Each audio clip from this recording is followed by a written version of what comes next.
Howdy there. Today we're going to be talking about something that's pretty popular in the South.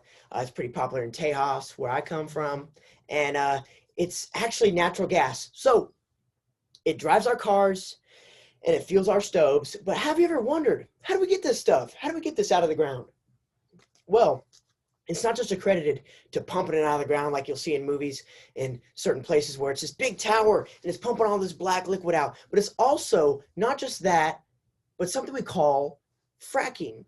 Now, fracking for me was really highlighted this year when it was brought up during a presidential debate. And whenever I was told to listen to presidential debates, I was told to really listen to what the candidates say. And when they brought up this term fracking, I knew I had to do a little research for myself. So after looking at the way that fracking influences the oil industry and our everyday lives as Americans, my instincts told me to share these ideas and concepts of fracking. So today, I will explain the process of fracking and how it affects our everyday lives. So to really understand fracking, first we got to say, what is fracking? What is this stuff? What is this? So according to the experimental investigation on stress-dependent permeability, fracking is a very, very in-depth concept, and it starts when there is a well that's dug. So to really look at it, we'll do that right there. So fracking is a technology that is designed to target permeability fractures in the ground, and these fractures have shale and other sediments in them. And what we do is it requires a vertical and horizontal well that's already been dug. And after that, all the oil has been pumped out of there and gotten all that out.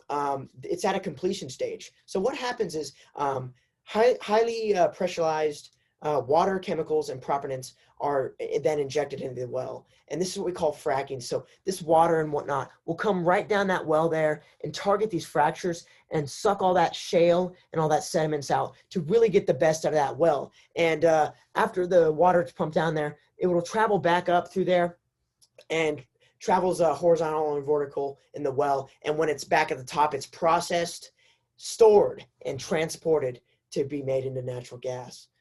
So now that you really know how fracking is performed, let's look at how much fracking contributes to society in terms of its natural gas production. So this is from a journal called Why Fracking Works, and the global estimated shale resource are now at 345 billion barrels because of fracking. In the United States, this means that we're getting about 58 billion barrels a year, and in 2013, fracking wasn't really a big thing for the oil industry. It was very large, don't get me wrong, but since then it's grown to 40%, which is great for the economy. It's bringing up a lot of shale and getting that going for us.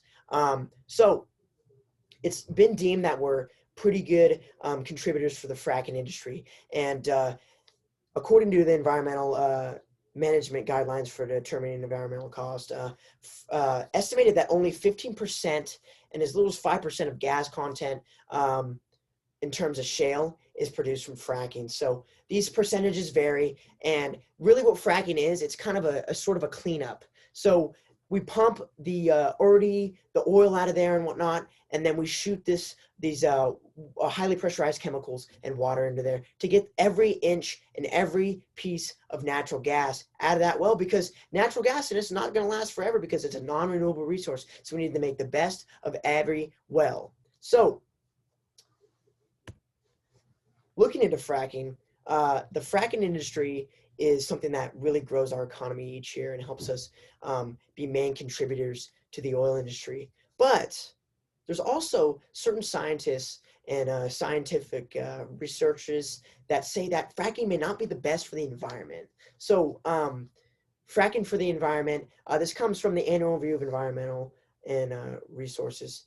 And it says that water for the hydraulic fracking and how much water we use for it is kind of unconventional, and it really brings up some things that are stated that fracking, although we're going for a non-renewable resource, can also contaminate a non-renewable resource that we need to live. It's these underground water sources, they're almost in danger of being contaminated when we frack to get that shale and natural sediment out. So let's review fracking and the motion behind it. I've talked to you today about the concept of fracking and what it outlines and what it does for our economy and environment. So now that you've heard about fracking and know what it does, the next time they bring up fracking in a presidential debate, you're going to know exactly what to do and exactly what to think. Thank you so much.